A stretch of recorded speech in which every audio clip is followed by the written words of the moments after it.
जी हाँ, नमस्ते प्रणाम दोस्तों। अपने भोजपुरी इंडस्ट्री के सबसे बड़े सुपरस्टार जिन्हें आप लोग प्यार से ट्रेंडिंग स्टार नाम दिए हैं, यानी कि खेसारी लाल यादव, आज इतने बड़े मुसीबत में फंस चुके हैं, इतने बड़े मुसीबत में हैं जिनके बारे में हम और आप लोग कल्पना भी नहीं कर सकते थे कि इतने बड़े सुपरस्टार इस मुसीबत में फंस सकता है। जैसे कि दोस्तों एग्जाम्पल के तौर पर हम आप लोगों को बताना या समझाना चाहेंगे इस मुसीबत में फंसता है कौन लोग, जो नया सिंगर हैं। यानी कि मान लीजिए अगर कोई नया सिंगर किसी कंपनी को ज्वाइन करता है, उससे एग्रीमेंट करवा लिया जाता है, तो वो अपना भविष्य एंड फ्यूचर बनाने के लिए एग्रीमेंट करते हैं ताकि हम थोड़ा सा रुपया इन्वेस्ट करके और थोड़ा सा रुपया हम कमा के एक दिन फ्यूचर में जाकर बड़े सुपरस्टार कलाकार बन सकते हैं। तो ये यानी कि छोटे सिंगर इस मुसीबत में फंसते हैं। जैसे कि दोस्तों आप लोगों को पता होगा धनंजय धड़कन के बारे में, आप लोगों को कहीं ना कहीं आप लोगों को करीब अभी से 1.5-2 साल पहले धनंजय धड़कन को एग्रीमेंट के बारे में विवाद हुआ था, जिसके बारे में शायद आप लोगों को पता होगा आरसीएम म्यूजिक से धनंजय धड़कन को विवाद हुआ था। आज अवधेश प्रेमी भी आज इतने बड़े सुपरस्टार कलाकार हैं, इतने बड़े सुपरस्टार कलाकार हैं, शायद आप लोग को पता होगा जिनका गाना मिलियन में ही नहीं बल्कि दोस्तों 50 मिलियन 100 मिलियन किसी गाने का व्यूज जा चुका है। आप लोगों को पता होगा कई ऐसे सुपरहिट गाने दे चुके हैं, लेकिन वो भी आज इतने बड़े मुसीबत में फंस चुके हैं। यानी कि दोस्तों अवधेश प्रेमी भी आरसीएम म्यूजिक कंपनी के एग्रीमेंट में अभी तक फंसे हुए हैं। लेकिन दोस्तों हालांकि दिसंबर तक उसका शायद एग्रीमेंट है, इसी दिसंबर तक, लेकिन बहुत ही जल्द रिलीज हो जाएगा। लेकिन दोस्तों हम आप लोगों को बताना चाहेंगे कि आखिर जब इतने बड़े सुपरस्टार जो खुद एक बड़ा ब्रांड है, वो जब इस मुसीबत में फंस सकता है तो नॉर्मल सिंगर क्यों नहीं फंस सकता इस सिचुएशन में। तो चलिए खैर कोई बात नहीं, ये तो होने ही होता है जो किसी के साथ हो जाता है, कुछ लोभ के चक्कर में या कुछ मान लीजिए आप किसी भी चक्कर में इस चीज़ों का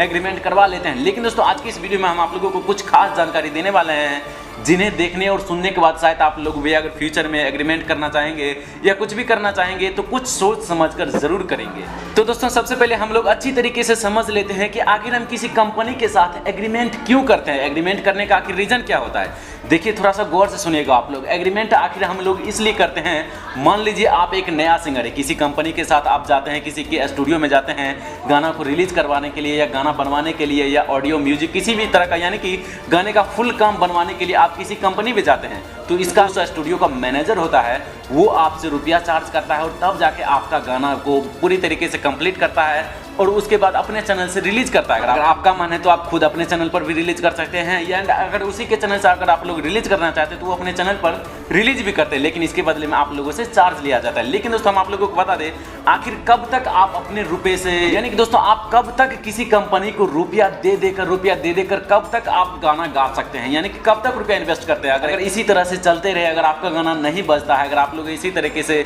रुपया दे देकर अपना म्यूजिक बनाते हैं, रुपया देकर अपना गीत स्टूडियो रिलीज करवाते हैं, गाने को फुल काम करवाते हैं और रुपया दे देकर अगर आपका गाना नहीं बजता है तो आप कभी भी भविष्य में सिंगर नहीं बन पाते हैं और आपका सपना टूट जाता है। तो इसीलिए कंपनी क्या करते हैं, मान लीजिए आपके पास टैलेंट है गाना गाने का, अगर आपका गाना थोड़ा सा भी लोग पसंद करते हैं, अगर आपके गाने पर थोड़ा सा भी व्यू जाता है 5,000 10,000, तो इसे कंपनी वाले क्या करते हैं, आपसे एग्रीमेंट कर लिया जाता है, आपको फिक्स किया जाता है 3 साल के लिए या चाहे 5 साल 4 साल के लिए, जितना दिनों के लिए आपसे एग्रीमेंट करवाया जाएगा उतना दिन तक आपको उस कंपनी के थ्रू काम करना पड़ेगा। चाहे आपके बीच में कुछ भी क्यों ना हो जाए, लेकिन उस कंपनी के थ्रू ही आप काम कर सकते हैं, वरना आप दूसरी कंपनी से गाना रिलीज नहीं कर सकते। तो एग्रीमेंट का मतलब ये होता है, इसमें आपका भी फायदा है और कंपनी वालों का भी फायदा है। मान लीजिए आपका गाना शुरुआती दौर में नहीं बजता है तो इसमें कंपनी का लॉस होता है, एंड अगर आप धीरे धीरे बढ़ने लगे हैं आगे तो आपका गाना बजने लगता है, तो इससे कंपनी वालों को फायदा होता है। और कंपनी वाले के साथ साथ आपका क्या फायदा होता है,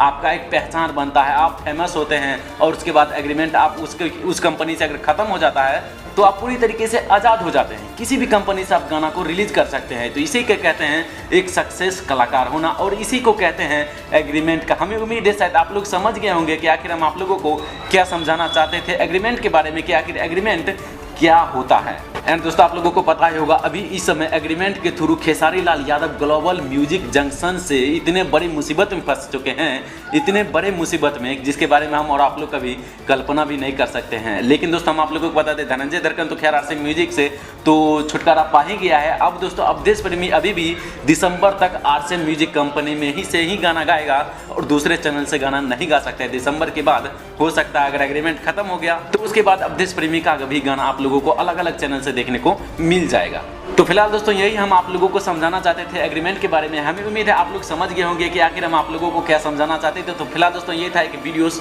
हमें उम्मीद है आप लोगों को ये वीडियो देखने में ज़रूर अच्छा लगा होगा। अगर आप लोगों को ये वीडियो देखने में अच्छा लगा है तो प्लीज़ इस वीडियो को लाइक शेयर एंड सब्सक्राइब ज़रूर कीजिए। एंड वीडियो देखने के लिए बहुत बहुत धन्यवाद।